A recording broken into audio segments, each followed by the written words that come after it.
विद्यार्थी मित्र हो नमस्कार.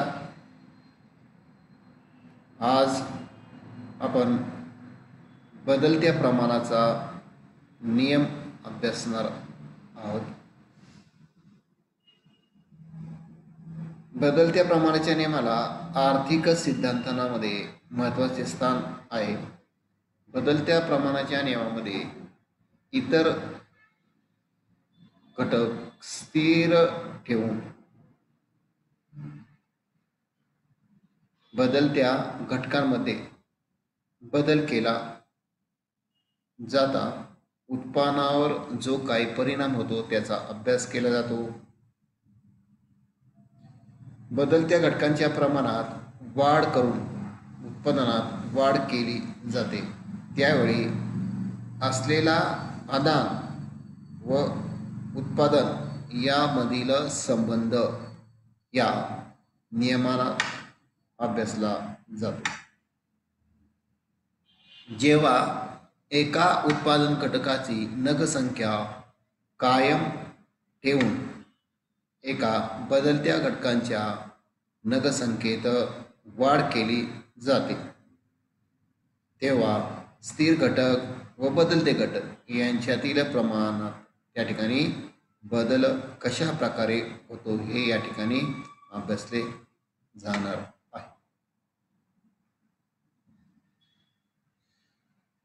बदलत्या घटकांच्या नगसंख्येत वाढ केली असता बदलत्या घटकांचे स्थिर घटकांची असलेले जे काही प्रमाण आहे ते देखील त्या ठिकाणी वाढत जाणार आहे.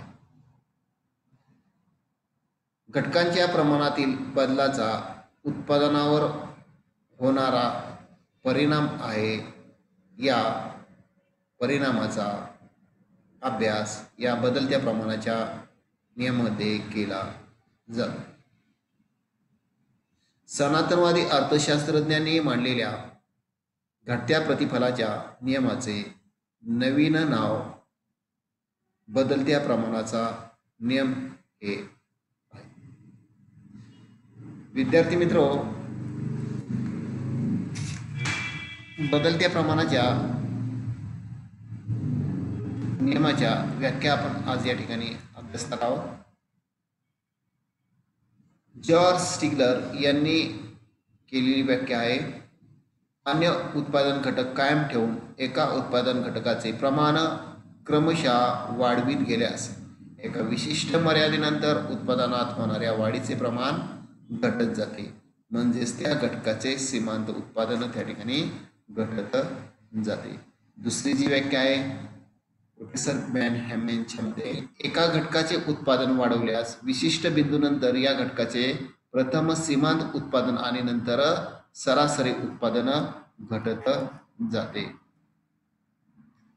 पॉल सॅम्युएल्सन यांच्या मते तांत्रिक स्थिती दिलेली असताना काही आदानांच्या तुलनेत इतर काही बदलत्या आदानात वाढ केल्यास उत्पादन वाढते, परंतु एका विशिष्ट मर्यादेनंतर त्याच प्रमाणात बदलत्या आदानात वाढ करून देखील उत्पादनात पडणारी भर ही काय राहते त्या ठिकाणी कमी होण्याची शक्यता असते.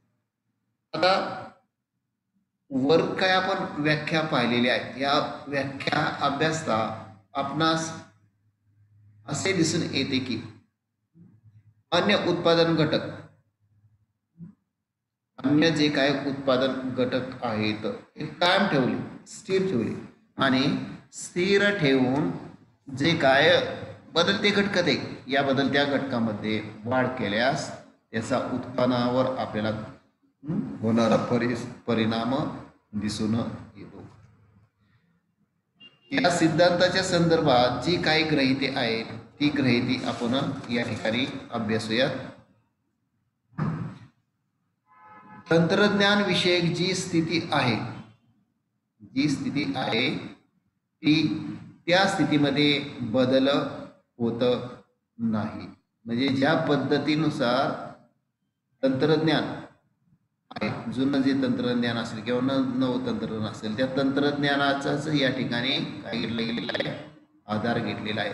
त्या तंत्रज्ञानामध्ये काही बदल केला जात नाही. म्हणजे पूर्वी ज्याप्रमाणे उत्पादन होतं उत्पादनामध्ये जे तंत्र वापरलं होतं ते त्या तंत्राच्या सहाय्यानेच त्या ठिकाणी उत्पादन केलं जात आहे. त्यामध्ये कोणताही बदल केला जात नाही. उत्पादनासाठी जे काय आदाने आणि वापरलेले आहेत घटकांपैकी काही आदाने वापरलेली आहेत. त्यापैकी काही घटक हे काय आहेत, काही आदाने स्थिर आहेत. असे असेल तरच घटत्या प्रमाणात बदल करता येऊ शकतो. ठीक आहे. वस्तूचे उत्पादन करण्यासाठी आवश्यक असलेले घटक वेगवेगळ्या प्रमाणात एकत्र आणणे शक्य आहे. म्हणजेच विशिष्ट वस्तूंचं प्रमाण त्या ठिकाणी वापरलं जातं. 1 2 3 4 5 6 7 8 9 10 असं आपण काय करणार आहोत, त्या ठिकाणी श्रमिकांचे बदलते घटक त्या ठिकाणी लक्षात घेणार आहोत. आता यानंतर उत्पादनाचे काही घटक स्थिर ठेवून बदलत्या घटकात वाढ करीत गेल्यास एकूण सरासरी व सीमांत उत्पादन कशा प्रकारे बदलते याची माहिती आपण कोष्टकामधून घेणार आहोत. त्याच्या आधारे आपल्याला बदलत्या प्रमाणाचा नियम या ठिकाणी पाहावयाचा आहे. या ठिकाणी बदलत्या घटकाच्या प्रमाणातील बदलाचा उत्पादनावरील काय परिणाम होतो हे आपल्याला खालील कोष्टकामध्ये दिसून येईल. या ठिकाणी भूमी हा घटक आहे. हा जो काय भूमी हा घटक आहे, हा भूमी घटक काय आहे, स्थिर मानला गेलेला आहे. त्याच्या प्रमाणामध्ये बदल होत नाही. ठीक आहे ना. म्हणजे 1 एकर जमीन असेल, ठीक आहे, किंवा 1 हेक्टर असेल. या ठिकाणी श्रमिकांची संख्या आपण 1 2 3 4 5 म्हणजे याच्यामध्ये बदल केलेला आहे.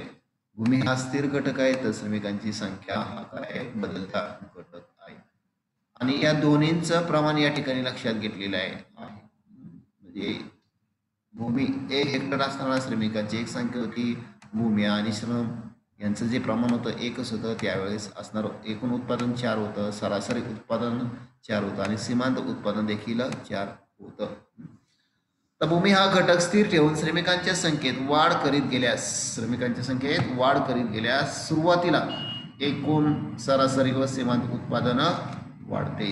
एकूण सरासरी व सीमांत उत्पादन वाढते. ठीक आहे ना. एका विशिष्ट मर्यादेनंतर एकूण उत्पादन, सरासरी उत्पादन व सीमांत उत्पादन त्या ठिकाणी काय होते, महत्तम होते. श्रमिकांची संख्या या ठिकाणी 5 असताना, या ठिकाणी श्रमिकांची संख्या 5 असताना सरासरी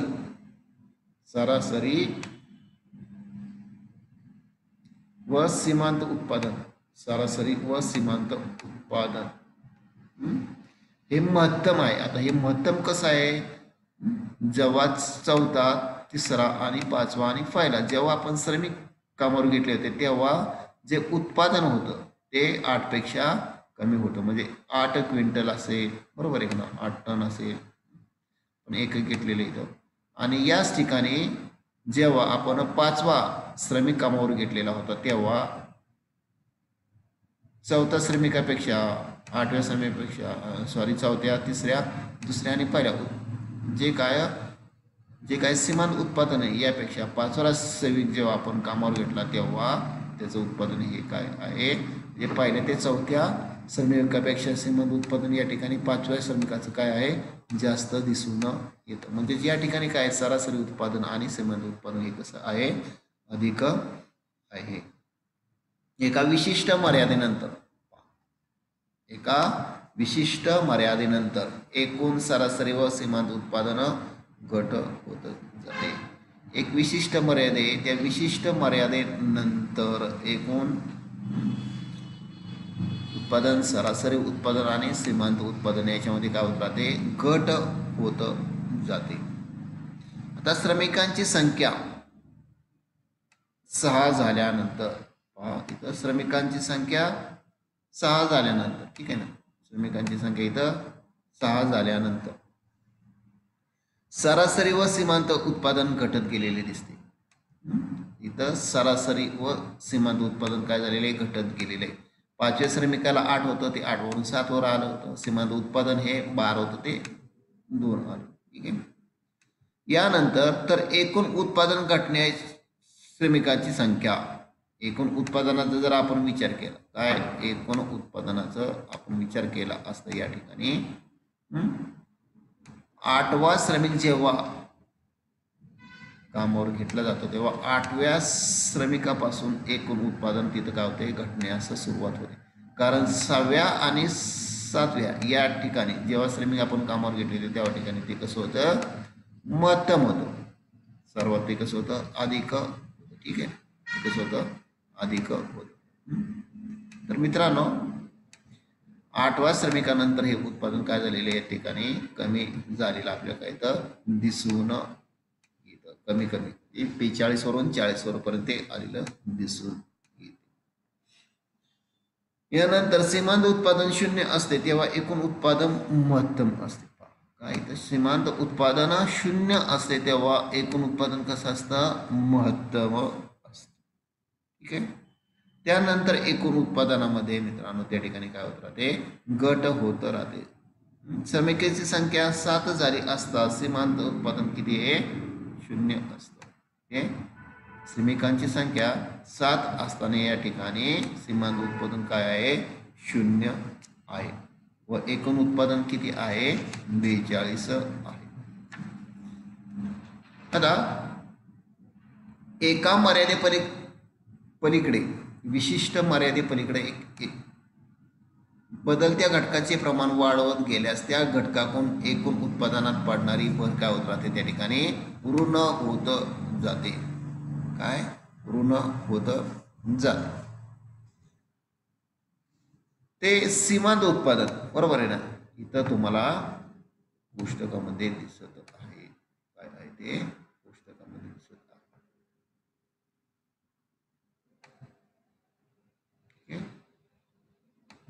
-2 इथं दिसत आहे.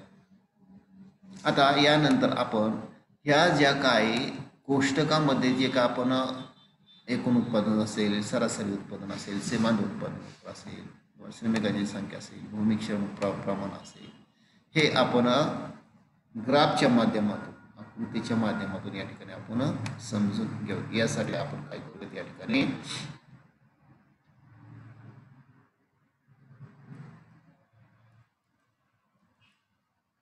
एक आकृती लक्षात घेऊया.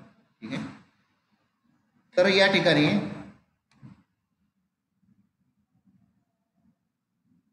ओ वाय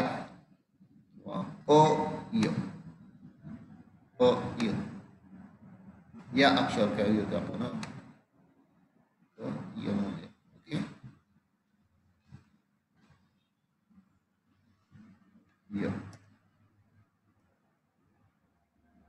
ठीक आहे.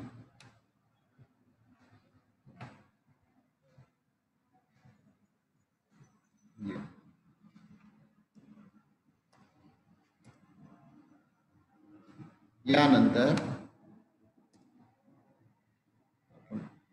ओ म्हणूया आणि अक्ष ओ वाय हा उभा अक्ष आहे ओ एक्स हा काय आडवा अक्ष आहे.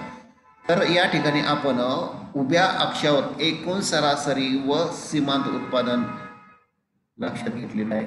त्याचप्रमाणे काय घेतलेले स्थिर घटक लक्षात घेतला गेले. काय स्थिर घटक जमीन स्थिर घटक आपण लक्षात घेतलेले आणि आडव्या अक्षावर आपण काय घेतलेले अमाऊंट ऑफ व्हेरियल फॅक्टर्स म्हणजेच श्रमिकांची संख्या की त्या ठिकाणी तो कसा आहे बदलत आहे व्हेरिएबल फॅक्टर येतो बदलता घटक आपण त्या ठिकाणी लक्षात घेतला गेलेला आहे. तर या ठिकाणी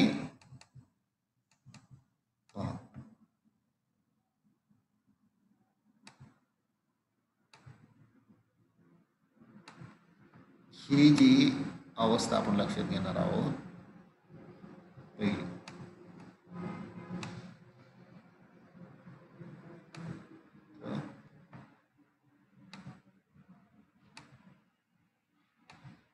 अवस्था 1 अवस्था 1. ठीक आहे. त्यानंतर तिथे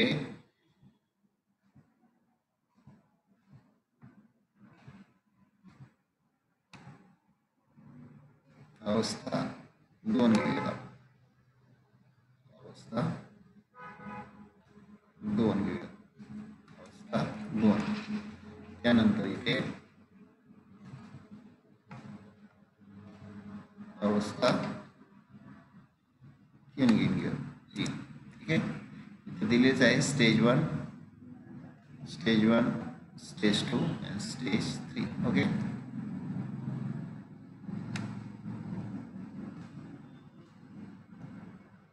तर या ठिकाणी हा एज हा हायेस्ट बिंदू आहे किंवा आपण इथं काय म्हणूयात O म्हणूयात. ओके.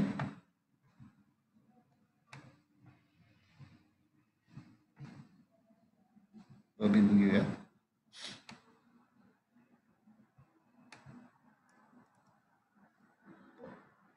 ठीक आहे. आणि इथं घेऊयात आपण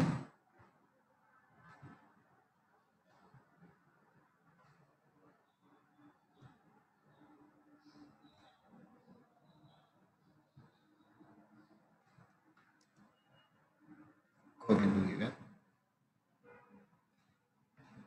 मी घेऊयात आपण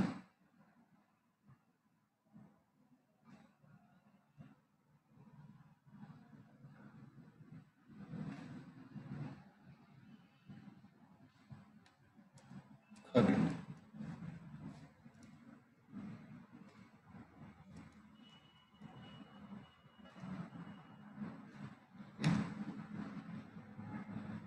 या ठिकाणी असेल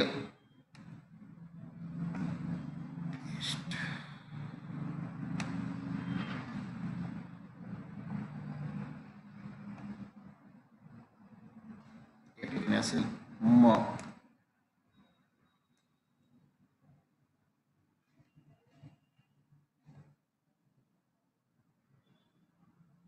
या ठिकाणी असेल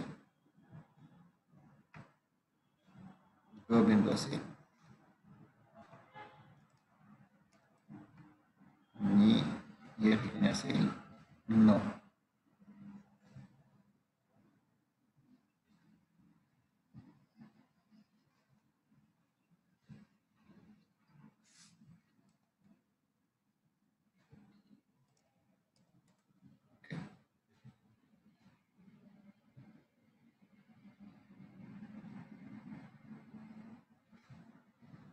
मित्रांनो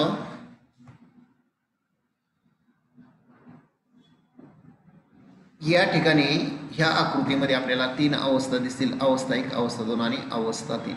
काही स्थिर घटकांबरोबर बदलते घटक वेगवेगळ्या प्रमाणात एकत्र केल्यास काही स्थिर घटकांबरोबर बदलते घटक एकत्र केल्यास उत्पादनात होणारा जो काही बदल आहे तो 3 वेगळ्या अवस्थांमध्ये विभागता येतो. आकृतीमध्ये आपण उभ्या अक्षावर बदलत्या घटकांची संख्या मोजलेली आहे. त्याचप्रमाणे एकूण सरासरी व सीमांत उत्पादन लक्षात घेणार आहोत. त्याचबरोबर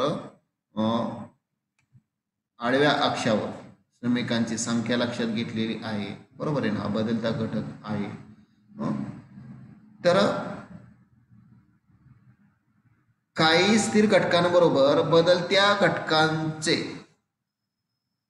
प्रमाण बदलत गेल्यास त्याचा एकूण उत्पादन, सरासरी उत्पादन व सीमांत उत्पादन यावर होणारा परिणाम आपल्याला आकृतीच्या आधारे त्या ठिकाणी स्पष्ट करता येईल. म्हणून या ठिकाणी ज्या काही स्थिर अवस्था आहेत त्या स्थिर अवस्थांचा आपण या ठिकाणी या आकृतीच्या द्वारे आपण काय करणार आहोत अभ्यास करणार आहोत. म्हणजे फेज 1, फेज 2 आणि फेज 3. ओके. तर मित्रांनो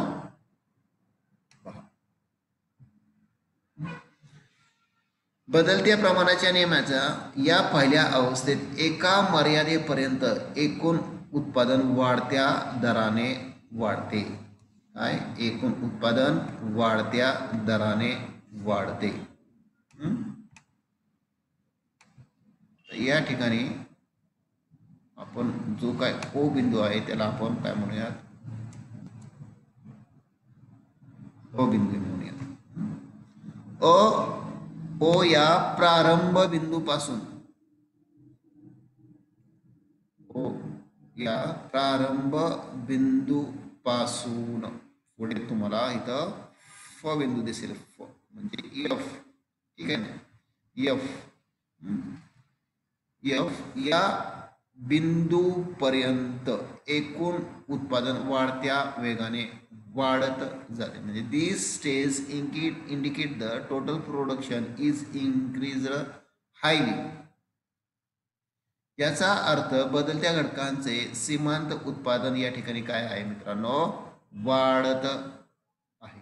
काय बदलत्या घटकांचे जे काय आहे सीमांत उत्पादन हे काय या ठिकाणी तुम्हाला वक्र दिसेल, मार्जिनल प्रोडक्शन. बरोबर. सीमांत उत्पादन या ठिकाणी दिसेल काय वाढत आहे. याचा पहिल्या अवस्थेत फ बिंदूपासून पुढे एकूण उत्पादन वाढत असले तरी ते घटत्या वेगाने वाढत आहे. इथं पुढे फ बिंदूपासून पुढे एकूण उत्पादन वाढत असले तरी ते घटत्या वेगाने वाढत आहे. पहिल्या अवस्थेत सीमांत उत्पादन वक्र काही भागात वाढतो व तो पुढे खाली येतो. तो काय सीमांत उत्पादन पहिल्या अवस्थेत काही भागापर्यंत वाढतो. हा भाग आहे ओ या बिंदूपासून इथपर्यंत तो काय झालेला आहे, क या बिंदूपर्यंत काय झालेला आहे तो वाढणे. तिथनं नंतर काय झालेला आहे कमी कमी होत राहतो. मात्र सरासरी उत्पादन वक्र सातत्याने या ठिकाणी काय झालेलं आहे वाढत गेलेला दिसून येतो. ॲव्हरेज प्रोडक्शन वक्र एपीन आपण दर्शवलेला आहे. एपी हा जो काय आहे सरासरी उत्पादन वक्र सातत्याने वाढत गेलेला आपल्याला दिसत आहे. या अवस्थेत स्थिर घटकांची नगसंख्या ही बदलत्या घटकांच्या नगसंख्येच्या तुलनेत जास्त असते. काय या अवस्थेत स्थिर घटकांची जी काय नगसंख्या आहे ती बदलत्या घटकांच्या नगसंख्येच्या तुलनेत कशी असते, जास्त आहे किंवा असते. त्यामुळे जर काही स्थिर घटक काढून घेतले तर एकूण उत्पादनात वाढ होऊ शकेल. काय त्यामुळे जर या ठिकाणी आपण स्थिर घटक काढून घेतले तर एकूण उत्पादनामध्ये वाढ होऊ शकेल. या पहिल्या अवस्थेत स्थिर घटकांचे सीमांत उत्पादन ऋण आहे. काय आहे ऋण आहे. ही पहिली अवस्था ज्या ठिकाणी सरासरी उत्पादन वक्र त्यांच्या उच्च बिंदूला पोहोचतो, म्हणजे ज्या ठिकाणी सरासरी उत्पादन सर्वात जास्त असते तेथे संपते. ठीक आहे ना. म्हणजे या पहिल्या अवस्थेत स्थिर घटकांचे सीमांत उत्पादन कसं आहे या ठिकाणी ऋण झालेलं आहे. ही पहिली अवस्था ज्या ठिकाणी सरासरी उत्पादन वक्र त्यांच्या बिंदूला उच्च बिंदूला पोहोचते, म्हणजे ज्या ठिकाणी सरासरी उत्पादन सर्वात जास्त असते ते त्या ठिकाणी ती संपते. ठीक आहे.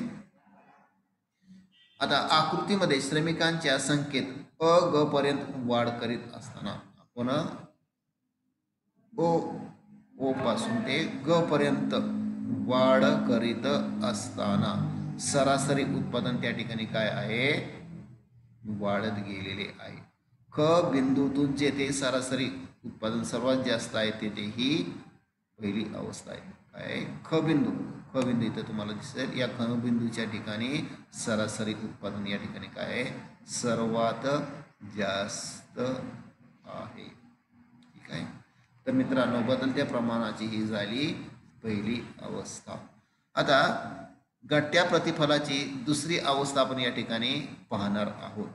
काय घटत्या प्रतिफलाची आपण या ठिकाणी दुसरी अवस्था या ठिकाणी पाहणार आहोत. या अवस्थेमध्ये एकूण उत्पादनात सातत्याने परंतु घटत्या वेगाने वाढ होत राहते. अवस्था 2. ठीक आहे. जेथे सरासरी उत्पादन घटण्यास सुरुवात होते तेथे ही दुसरी अवस्था सुरू होते. जेथे सरासरी उत्पादन ॲव्हरेज प्रोडक्शन जिथं सरासरी उत्पादन घटण्यास सुरू होते तेथे ही अवस्था सुरू होते. तेथे ही दुसरी अवस्था सुरू होते आणि जेथे सीमांत उत्पादन शून्य होते आणि जेथे सीमांत उत्पादन काय होते शून्य होते तेथे ही अवस्था संपते. इथे पहा इथं सीमांत उत्पादन काय झालेले आहे न बिंदूच्या या ठिकाणी दिसते तुम्हाला न बिंदू की नाही या ठिकाणी सीमांत उत्पादन काय झालेलं आहे शून्य झालेलं आहे. या ठिकाणी ही अवस्था संपते. या अवस्थेत बदलत्या घटकांचे सीमांत व सरासरी उत्पादन घटत जाते. या अवस्थेत बदलत्या घटकांचे जे काय सीमांत उत्पादन आहे व सरासरी उत्पादन देखील काय जातं इथं या ठिकाणी घटत जातं. आपण कोष्टकामध्ये जर बघितलं तर कुठे दिसेल आपल्याला या ठिकाणी ठीक आहे ना पुढे दिसेल या अवस्थेत बदलत्या घटकांचे सीमांत व सरासरी उत्पादन काय होईल या ठिकाणी घटत जाईल. ठीक आहे ना म्हणजे इथं आपण 7 आणि 7 म्हणजे 6वा श्रमिक आपण या ठिकाणी लक्षात घेतलेला आहे. या ठिकाणी सरासरी आणि सीमांत उत्पादन काय चाललेले मित्रांनो या ठिकाणी घटत चाललेलं आहे. आकृतीत आकृतीमध्ये ख बिंदू लक्षात घेऊयात. आकृतीत ख बिंदूत सरासरी उत्पादन या ठिकाणी काय आहे सर्वात जास्त आहे. तिथे दुसरी अवस्था सुरू होते व न बिंदू जिथे सीमांत उत्पादन शून्य आहे ते ही अवस्था संपते. ठीक आहे न बिंदू जेथे सीमांत काय आहे उत्पादन शून्य आहे तिथे एकूण उत्पादन कसं असतं महत्तम असते. आकृतीत अ न म्हणजे ओ न आकृतीमध्ये ओ न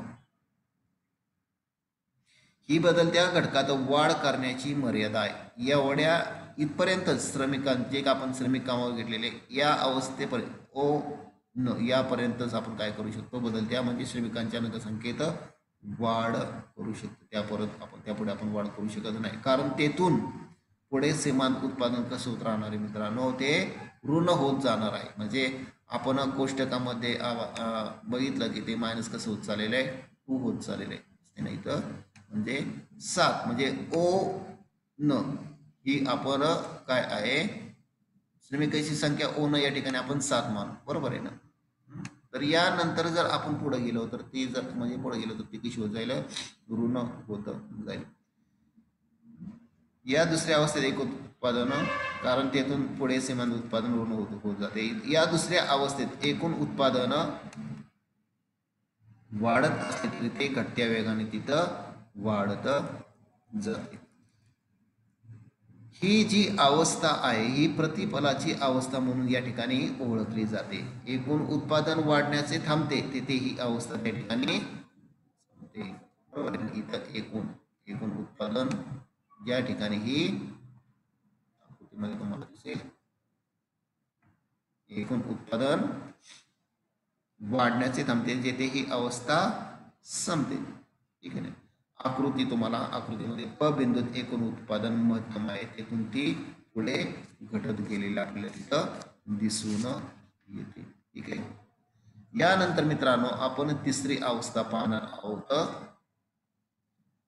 याच अवस्थेला ऋण प्रतिफलाची अवस्था असं म्हटलं जातं. काय म्हटलं जातं ऋण प्रतिफलाची अवस्था असं म्हटलं जातं. स्टेज ऑफ निगेटिव्ह रिटर्न्स असं या ठिकाणी म्हटलं जातं. आता या तिसऱ्या अवस्थेमध्ये बदलत्या घटकांबरोबर केलेल्या वाढी बरोबर या ठिकाणी एकूण उत्पादन हे काय होत राहतं या ठिकाणी घटत गेलेलं आपल्याला या ठिकाणी दिसून येईल. या ठिकाणी या प बिंदूच्या काय प बिंदूपासून खाली काय चाललेलं आहे ते घटतच चाललेलं आहे. त्यामुळे एकूण उत्पादन वक्र हा कसा असतो खाली खाली जाणारा असतो. इथं टीपी हा काय टोटल प्रोडक्शन कर्व आहे हा खाली जाणारा आहे. बदलत्या उत्पादन घटकाचे सीमांत उत्पादन त्या ठिकाणी ऋण होते आणि सीमांत उत्पादन वक्र श अक्षाच्या खाली येतो. दिसला काय श अक्ष या न बिंदूपाशी सीमांत उत्पादन वक्र दिसत होतं. ठीक आहे ना इथनं हा कसा आलेला आहे श अक्षाच्या खाली आलेला आहे. मार्जिनल प्रोडक्शन हा कॉस्ट खाली आलेला आहे. या अवस्थेत स्थिर घटकांच्या तुलनेत बदलत्या घटकांचे प्रमाण खूपच मोठे असते. या ठिकाणी काय जे काय स्थिर घटक आहेत या स्थिर घटकांच्या तुलनेत जे काय आपण बदललेले घटक आहेत म्हणजे आपण श्रमिक आणि जमीन यांचं प्रमाण आपण अभ्यासित असताना ठीक आहे ना, म्हणजे 9 हा काय झाला, श्रमिक झाला आणि जमीन किती 1 एकर, म्हणजे हे प्रमाण काय आहे, जास्त त्या ठिकाणी दिसून येतं. ही अवस्था ऋण उत्पादन फलाची अवस्था या ठिकाणी म्हणून ओळखली जाते. अशा प्रकारे आदान व प्रदान या 3 अवस्थात हा नियम विभागता येतो. सूक्ष्म उत्पादक कोणत्या अवस्थेत उत्पादन करील हा प्रश्न येथे निर्माण होतो. म्हणून सूक्ष्म उत्पादक तिसऱ्या अवस्थेची निवड करणार नाही, कारण या अवस्थेत सीमांत उत्पादन ऋण आहे. तसेच उत्पादन पहिल्या अवस्थेची निवड करणार नाही, कारण या अवस्थेत स्थिर घटकांचे सीमांत उत्पादन कसे आहे, ऋण आहे. साहजिकच मित्रांनो, शून्य उत्पादक जो आहे तो बदलत्या घटकाचे सीमांत उत्पादन व सरासरी उत्पादन जेथे घटत आहे त्या दुसऱ्या अवस्थेत उत्पादन करणे तो त्या ठिकाणी पसंत करेल. कोणत्या विशिष्ट बिंदूपाशी उत्पादक उत्पादन करण्याचा निर्णय घेईल हे त्या घटकाच्या किमतीवर अवलंबून असते.